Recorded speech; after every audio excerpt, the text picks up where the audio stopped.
Chapter 3 Your Heart Belongs to Me by Dean Koontz. Ryan felt as though concrete blocks were stacked on his chest. Although mild, the pain frightened him. His heart raced so fast that the beats could not be counted. He counseled himself to remain calm, to be still, to let the seizure pass, as it had passed when he had been floating on his surfboard. The difference between then and now was the pain. The racing heart, the weakness, and the dizziness was as disturbing as before, but the added element of pain denied him the delusion that this was nothing more than an anxiety attack. Even as a small child, Ryan had not been enough afraid of the dark. Now darkness itself seemed to be the weight on his chest. The black infinity of the universe, the thick atmosphere of the earthly night, the blinding gloom in the bedroom pressed each upon the next, and all upon him, relentlessly bending his breastbone inward until his heart knocked against it as if it was seeking to be let out of him and into eternity. He grew desperate for light. When he tried to sit up, he could not. The pressure held him down. He discovered that he could push against the mattress with his heels and elbows, gradually hitching backwards. 3 feather pillows compacted into a ramp that elevated his head and shoulders. His skull rapped against the headboard. The weight on his chest forced him to take shallow inhalations. Each time he exhaled, a sound thinner than a whisper also escaped him, offending the black room like a nail drawn down a chalkboard. After he had hitched into a reclining position, not sitting up, but more than halfway there, some strength returned to him. He could lift his arms. With his left hand, he reached blindly for the bedside lamp. He located the bronze base, and the fingers slid across along a cast bronze column with a bamboo motif.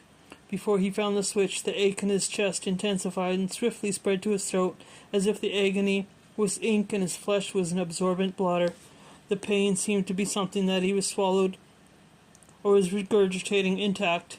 It blocked his airway, restricted breathing, and pinched his cry of shock into a half note followed by a hiss. He fell from bed. He did not know how it happened. The bed became the floor, leaving him with no awareness of the fall, with only a recognition that mattress had been replaced by carpet. He was not alone in the house, but he might as well have been. At this hour, Lee and Kay Ting, the couple who managed the estate, were asleep in their quarters on the lowest of the 3 floors, in the wing of the house furthest from the one that contained Ryan's 3rd-floor master suite. In the same way that he fallen unawares from bed, he came to the realization that he was dragging himself across the floor, his torso raised on his forearms, legs twitching as feebly as the broken appendages of a half-broken beetle. Rapidly intensifying, the pain had spread from his throat into his jaw. He seemed to have bitten on a nail so hard that the point had penetrated between 2 teeth and into the mandible. Suddenly he remembered that the house intercom was part of the telephone system. He could buzz Lee and Kay by pressing 111. They could be here in a minute or 2. He did not know in which direction lay the bed, the nightstand, the phone. He had become disoriented. The room was large, but not vast. He should have been able to find his way in the dark.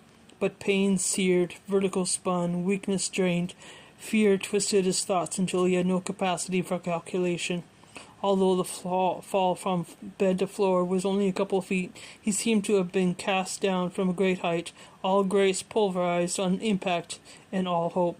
His eyes were stung by hot tears, and his throat burned with reflux stomach acid, and that the bale fire in his jaw would surely consume the bone and collapse his face. The darkness spun and tilted. He could not crawl further, but could only clutch the carpet as though gravity might be repealed, and he might be whirled away, weightless, into a void. His heart hammered faster than he could count its blows, at least 200 a minute. Pain spread from his throat into his left arm, radiated across his shoulder and down his back. A prince of the internet, richer than most kings, he lay now as prostrate as any commoner abashed in the presence of royalty, at the mercy of his body. Mere clay. The black ocean swelled underneath him.